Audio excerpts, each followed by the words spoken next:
Sebanyak 1.500 bendera merah putih dibagikan pemerintah Kabupaten Aceh Barat dalam rangka menyambut hari ulang tahun ke-80 Republik Indonesia. Pembagian berlangsung di depan kantor Bupati, dipimpin langsung Bupati Aceh Barat, Tarmizi, bersama Asisten 1 Kepala Badan Kesbangpol, Kepala Cabang Dinas Pendidikan, Kadishub, dan sejumlah ASN lainnya. Sasaran pembagian bendera adalah masyarakat pengguna jalan yang melintas di Jalan Gajah Mada, baik pengendara roda 2, abang becak maupun pengendara roda 4. Kegiatan ini menjadi bagian dari imbauan Bupati Aceh Barat agar seluruh rumah warga memasang bendera merah putih sejak 1 hingga 31 Agustus 2025.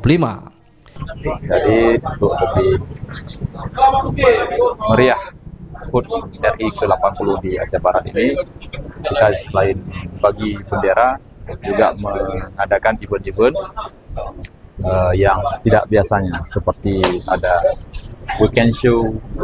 Nah, di sana menampilkan seni-seni, kemudian mengumpulkan UMKM, dan ini juga untuk mendatangkan wisatawan lokal ke Aceh Barat.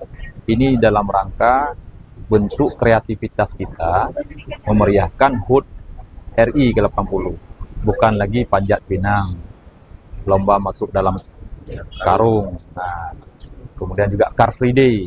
Ini 2 kali Car Free Day untuk bulan ini, juga bagian dari kegiatan-kegiatan memeriahkan HUT RI ke-80 yang pemerintah hari ini harus menciptakan kegiatan-kegiatan yang kreatif dan inovatif.